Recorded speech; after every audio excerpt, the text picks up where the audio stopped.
ഈ ഒരു ചേട്ടൻ കണ്ടോ, ഈ ഒരു ചെറിയ വണ്ടിയാണ്. ഈ വണ്ടി കൊണ്ടുവന്ന ഈ സാധു മനുഷ്യനുണ്ട്. കണ്ടോ ഈ ഫ്രിഡ്ജ് എത്ര ഇതിന് ചേട്ടാ എത്ര അവർ ആദ്യം ഫൈന് ചോദിച്ച ഈ രണ്ട് ഫ്രിഡ്ജ് 20,000 രൂപ. നിങ്ങളെ കയ്യിൽ ഇല്ലാന്നല്ലേ പറയാം? 200. എന്നാലും വണ്ടി വിടത്തില്ല ഈ ചെറിയ വണ്ടീനെ. ചേട്ടൻ കാക്കി ഇട്ടിട്ടുണ്ട്. വണ്ടിയെല്ലാം സീറ്റ് ബെൽറ്റ് അത് വിട്ടല്ലേ വന്നത്. വണ്ടിയുടെ ബുക്കും പേപ്പറും ക്ലിയർ അല്ലേ? എല്ലാം ക്ലിയർ. കണ്ടോ സുഹൃത്തുക്കളെ, ഈ പാവപ്പെട്ട ഈ സാധു മനുഷ്യനെ നോക്കിയേ. ഉമ്മാരെന്തിനാ ഇങ്ങനെ തെണ്ടി തിന്നാനായിട്ട് നിൽക്കുന്നത്? ഊണ് കഴിക്കാനുള്ള പൈസയാണ്. കണ്ടോ സാധാരണക്കാരുടെ അവസ്ഥകൾ. ഇതൊക്കെ പൊതുജനം മനസ്സിലാക്കട്ടെ. ഇവർക്ക് കുഴപ്പമില്ല, സർക്കാർ എല്ലാ ആനുകൂല്യങ്ങളും എല്ലാ ശമ്പളങ്ങളും എല്ലാം ഉണ്ട്. ഇവിടെ പാവപ്പെട്ട സാധാരണക്കാരൻ്റെ ജീവിക്കാനായിട്ട് അന്നത്തെ കണ്ടെത്താനാണ് ഈ പാവപ്പെട്ടവരൊക്കെ പോകുന്നത്. ഇതിപ്പോൾ നമ്മൾ കണ്ടില്ല, എൻ്റെ വണ്ടിയിൽ എല്ലാം ക്ലിയറാണ്. എല്ലാമായിട്ട് ഇവർ രാവിലെ 250 രൂപ ഇല്ല എങ്കിൽ 1000 രൂപ അടച്ചോട്ടെ. ഇതെന്താ നമ്പർ പ്ലേറ്റ് കാണും, അതൊരു കാരണം. ഇത് തന്നെയാണ് എല്ലാ വണ്ടിക്കും ഒരു കാരണമില്ലാതെ 250 അല്ലെങ്കിൽ 1000 രൂപ. ഇവരെന്ത് കണക്കിനാണ് ഇങ്ങനെ ഈ വണ്ടികൾ ഓട്ടമൊന്നും ഇല്ലാതെ കിടക്കുമ്പോൾ ബുദ്ധിമുട്ട് കിടക്കും. ഇതിപ്പോൾ ആരോട് പറയാനല്ലേ? കൊല്ലം ബൈപ്പാസിൽ വെച്ചിട്ട് ഒരു ഫ്രിഡ്ജ് കയറ്റി പോകുന്ന ഒരു ദോസ്ത് വണ്ടിക്കാരനേക്ക് 20,000 രൂപ ഫൈൻ. നിങ്ങൾ കണ്ട വീഡിയോ, നിങ്ങൾ കണ്ട പറയുന്ന അന്യ രാജ്യങ്ങൾ നിങ്ങൾ പോയിട്ടുണ്ടോ? അവിടെ ക്യാമറ, അവിടത്തെ റോഡ് നിങ്ങൾ കണ്ടിട്ടുണ്ടോ എന്ന് ഞാൻ ചോദിക്കുന്നത്. അതായത് ഈ ന്യായീകരണ തൊഴിലാളികൾ ഒരുപാടുണ്ട്. റോഡ് പണി നടക്കുന്ന അവിടെ വരെ ക്യാമറ വെച്ചിട്ടുണ്ട്. എന്ത് തോന്നിവാസത്തിനാണ് ഈ സാധനം വെച്ചേക്കുന്നത് എനിക്ക് മനസ്സിലാവുന്നില്ല. എന്താണ് നിങ്ങളുടെ ഉദ്ദേശം എന്ന് മനസ്സിലാവുന്നില്ല. ഇതിന് നല്ലത് കട്ടപ്പാരടുത്ത് കക്കാൻ ഇറങ്ങുന്നതാണ്. ചില ടൈമിൽ രാത്രി കാലങ്ങളിൽ പൊന്തയിൽ ഇരുന്നിട്ട് വീഡിയോ എടുക്കുകയാണ്, ഫോട്ടോ എടുക്കണേ. പൊന്തയിൽ ഇരുന്നിട്ട് മൊബൈലിൽ ഫോട്ടോ എടുത്തിട്ട് എഴുതി വിടുന്ന ട്രാഫിക് വയലേഷൻ പറഞ്ഞിട്ടൊരു നിയമമല്ല. നിങ്ങളെ ഈ ഇത്തരം രീതി, ഈ ഒരു സാധനം കൊണ്ട് മാത്രം ജനങ്ങൾ ഒരുപാട് വെറുത്തുണ്ട്. ഒരു പാവപ്പെട്ട ഒരാളെ പിടിച്ചു കഴിഞ്ഞാൽ 100% അവനെ കണ്ണീര് കുടിപ്പിച്ചിട്ട് മാത്രമാണ് നിങ്ങൾ എവിടെ കൊണ്ടുപോയി തീർക്കും ഈ പാപങ്ങളൊക്കെ. ഒരു വണ്ടി ഇറങ്ങുന്ന സമയത്ത് ലക്ഷക്കണക്കിന് രൂപയാണ് പിരിച്ചുകൊണ്ടിരിക്കുന്നത്. റോഡ് ടാക്സ് എന്ന് പറഞ്ഞിട്ട്. റോഡ് ടാക്സ് റോഡ് എവിടെ? ആ പറയുന്ന പിടിക്കുന്ന പൈസയുടെ റോഡ് എവിടെ? അതും നിങ്ങൾ മുതലാളിമാർക്ക് എഴുതി കൊടുത്ത് ടോൾ പിരിക്കാൻ വേണ്ടി ജനങ്ങളെ കൊള്ളയടിക്കും.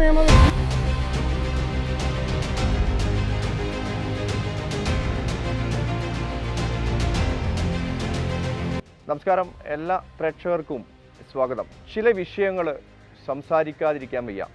കാര്യം അത്രക്ക് പൊറുതിമുട്ടുന്ന രീതിയിലൊക്കെയാണ് നമ്മുടെ കേരളത്തിലെ MVD ഡിപ്പാർട്ട്മെൻറ്റും പോലീസ് ഡിപ്പാർട്ട്മെൻറ്റും മറ്റുള്ള ഡിപ്പാർട്ട്മെൻറ്റൊക്കെ പോയിക്കൊണ്ടിരിക്കുന്നത്. അപ്പോൾ അത് പറയാതിരിക്കാൻ വയ്യ എന്ന് തന്നെയാണ് പറയുന്നത്. പാവപ്പെട്ട ആളുകളെ പിടിച്ച് പിഴിയുന്ന രീതി വല്ലാതെ പെരുകുന്നു എന്നാണ് നമുക്ക് പല ആളുകളും വിളിച്ചു പറയുന്നതിൻ്റെ അടിസ്ഥാനത്തിലൊക്കെയാണ് നമ്മൾ ഇത്തരം വീഡിയോ ചെയ്യുന്നത്. പുറത്തിറങ്ങാൻ വയ്യ. പുറത്തിറങ്ങിയ MVD, പോലീസ്, മറ്റുള്ള ഡിപ്പാർട്ട്മെൻറ്റുകൾ ചെക്കിങ്ങിന് എന്ന് പറയുന്ന പല ആളുകളും ഇറങ്ങി നശിപ്പിക്കുകയാണ്. ഒരു മനുഷ്യനെ ജീവിക്കാൻ കഴിയാത്ത അവസ്ഥയിലേക്ക് നശിപ്പിക്കുകയാണ്. റഹീംക്ക് എത്രത്തോളമാണ് ഇവരൊരു കൊള്ള? ശരിക്കും കൊള്ള എന്ന് വേണം പറയാൻ. ഇത് നല്ല ലെവലിലേക്കല്ല പറയേണ്ടത്. അതായത് എനിക്ക് എന്താ സംഭവിച്ചത്, എനിക്ക് ഇതേക്കുറിച്ച് പറയാനുള്ളൊരു വിഷയം, നമ്മളെപ്പോഴും എൻ്റെ മുന്നിൽ വലിയൊരു ക്വസ്റ്റ്യൻ ആയിട്ടുള്ള സംഭവമുണ്ട്. അതായത് നമുക്ക് എപ്പോഴും നല്ല റോഡിലൂടെ പോകണം എന്നുള്ളത് നമുക്ക് അറിയാം അല്ലേ?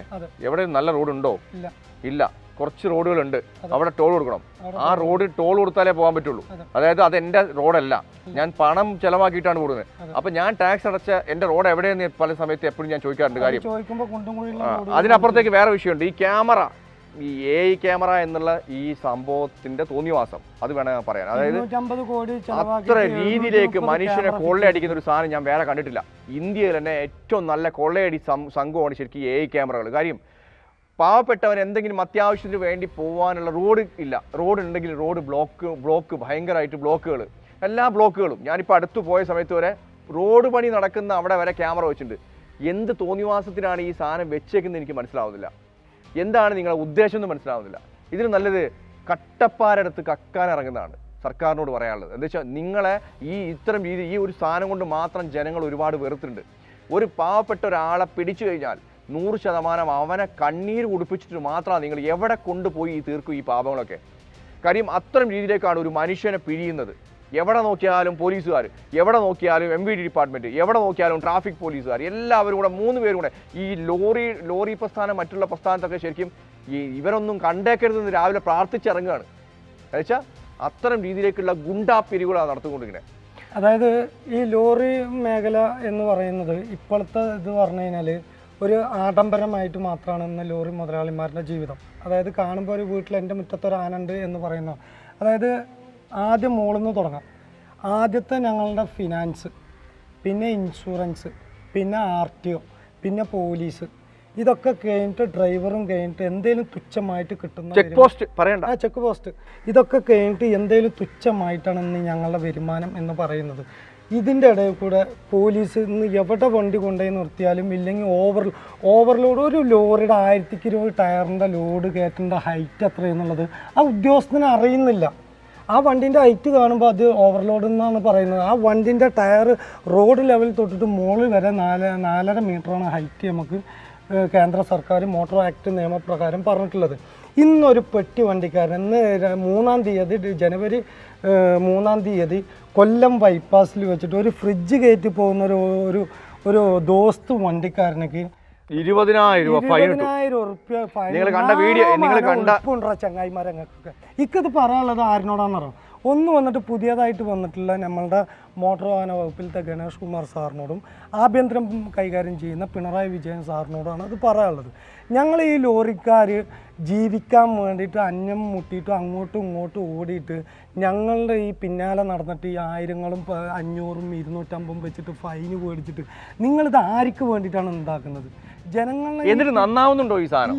അതുമില്ല. അതായത് ക്യാമറന്റെ കാര്യം പറഞ്ഞു കഴിഞ്ഞാൽ 240 കോടി ഉറുപ്പ്യ ചെലവാക്കിയിട്ട് 730 ക്യാമറ വെച്ചു. ഇന്ന് ആ ക്യാമറന്റെ കമ്പനിക്ക് പൈസ കൊടുക്കാനില്ലാത്തതുകൊണ്ട് ക്യാമറ പണി നിർത്തി. അപ്പോൾ ഈ ക്യാമറ ഒരെണ്ണത്തിന് ഫിറ്റ് ചെയ്യാൻ വെറും 20,000 ഉറുപ്പ്യൻ്റെ ഉള്ളിലാണ് വരുന്നുള്ളൂ. ബാക്കി പൈസ മുൻ മന്ത്രിമാർ കട്ടിട്ട് പോയോ എന്നുള്ളതാണ് എൻ്റെ ചോദ്യം. എവിടെ പോയി ബാക്കി? കാര്യം ഞാൻ പറയുന്നത്, ഈ ക്യാമറ കാണുമ്പോൾ എനിക്ക് സങ്കടം തോന്നാറുണ്ട്. കാര്യം ഇപ്പോൾ അടുത്ത് ഓട്ടോ ഡ്രൈവർമാർക്ക് എത്ര പൈസ അടിച്ചു കൊടുത്ത്, ഒരാൾക്ക് തന്നെ 30,000 20,000 രൂപ ഒക്കെ അടിച്ചു കൊടുത്ത്. അതായത് നിങ്ങൾ പൈസ അടച്ചോ, പണം അടക്കാനുള്ള കണ്ടീഷൻ അത്രയും രീതിയിലേക്ക് നിങ്ങൾ പറയും. ഇപ്പൊ ദുബായ് ഇവർ പറയുന്നത് എന്താ പറയുക, ഇവർ പറയുന്നത് അന്യ രാജ്യങ്ങൾ നിങ്ങൾ പോയിട്ടുണ്ടോ, അവിടെ ക്യാമറ, അവിടുത്തെ റോഡ് നിങ്ങൾ കണ്ടിട്ടുണ്ടോ എന്ന് ഞാൻ ചോദിക്കുന്നത്. അതായത് ഈ ന്യായീകരണ തൊഴിലാളികൾ ഒരുപാടുണ്ട്. ഈ ന്യായീകരണ തൊഴിലാളികൾക്ക് ഒരുപാട് ന്യായീകരിക്കണ്ടോ? കുമ്മിയൊക്കെ അതുണ്ടാവും. അതൊന്നും ന്യായീകരണ തൊഴിലാളികൾക്ക് പൈസ കൊടുക്കുന്നത് സർക്കാരാണെന്നുള്ളത് എനിക്ക് വ്യക്തമായിട്ടുള്ള ഉറപ്പുള്ളിടത്തോളം കാലം ഞാനത് വിളിച്ചു പറയും. അത് വേറെ കാര്യം. ഞാൻ ഇവിടെ പറയുന്നത് എന്താണെന്ന് പറഞ്ഞാൽ, ഈ ഡ്രൈവർമാരുടെ ഓരോ കാര്യത്തിൽ 250, 500 ഇപ്പോൾ ഒരു പിക്കപ്പിന് ഫൈൻ അടിച്ചു കഴിഞ്ഞാൽ അവർക്ക് കിട്ടുന്നത് അതിൽ പിക്കപ്പ് അടക്കമുണ്ട്. ഞാൻ ആ വീഡിയോ പബ്ലിക്കിനായിട്ട് തരാം, നിങ്ങൾ കാണി. ഈ 1000 ഉറുപ്പ്യ വാടകയ്ക്ക് പോകണമെങ്കിൽ ആ വണ്ടിക്ക് 250 ഉറുപ്പ്യ ഫൈന്, 250 ഉറുപ്പ്യ ഡീസൽ, 250 ഉറുപ്പ്യ ഡ്രൈവർ കൂലി. ആ വണ്ടിക്ക് ഇൻഷുറും ടാക്സും ടയറിൻ്റെ തേമാനം ഒക്കെ കൂട്ടിയിട്ട് അവർക്ക് കിട്ടുന്ന ബാലൻസ് 250 ഉറുപ്പ്യാണ്.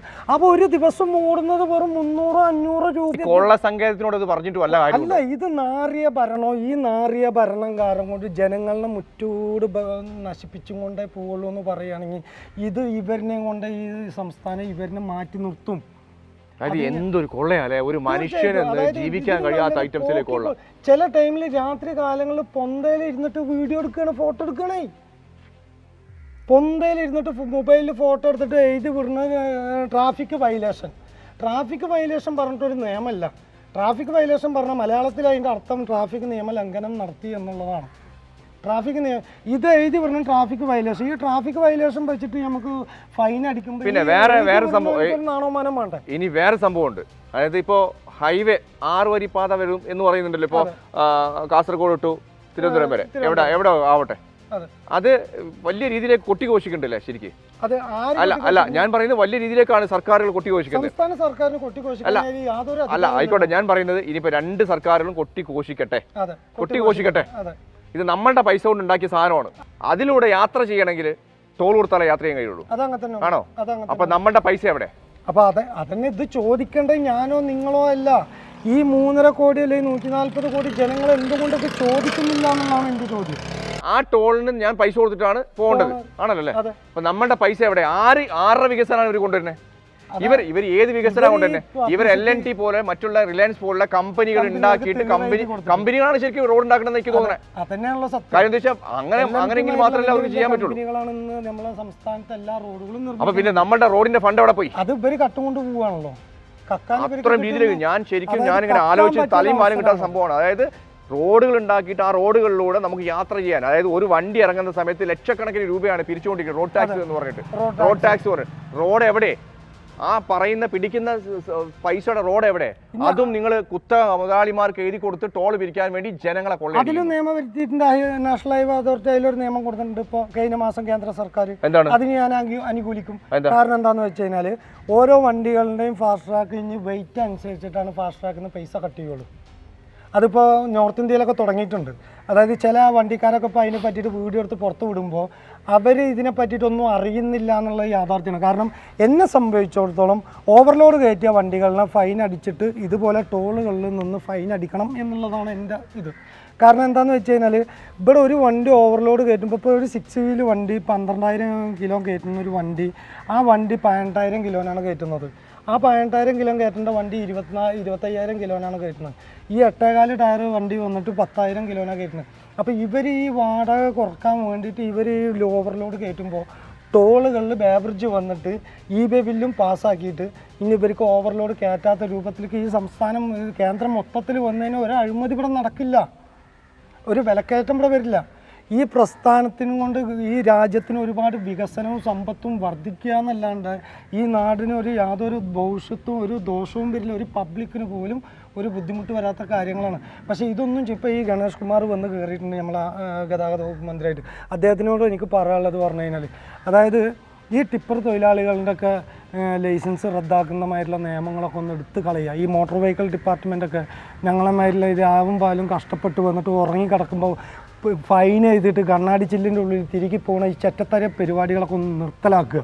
കാരണം ഇത് ജനാധിപത്യ രാഷ്ട്രമാണ്, അല്ലാണ്ട് ഇത് ചെങ്കോലും കിരികുളം ഏറ്റിട്ട് നടക്കുന്ന രാജാക്കന്മാരുടെ രാഷ്ട്രമല്ല. ഇത് ജനാധിപത്യ രാജ്യമാണെന്നുള്ളത് നിങ്ങളൊക്കെ ഇടയ്ക്കൊക്കെ ഒന്ന് വിലയിരുത്തുന്നത് നിങ്ങൾക്ക് എല്ലാവർക്കും അത് നല്ലതാണ്. കാരണം ജനങ്ങളങ്ങനെ പെയിനുകൊണ്ട് നിങ്ങൾക്കിതിലൊരു നേട്ടമല്ല. അപ്പോൾ എന്തായാലും നമ്മൾ ഈ കാര്യം പറയാൻ വിചാരിച്ച കാര്യങ്ങൾ പറയാം എന്നുള്ളതാണ്. അപ്പോൾ നന്ദി, നമസ്കാരം.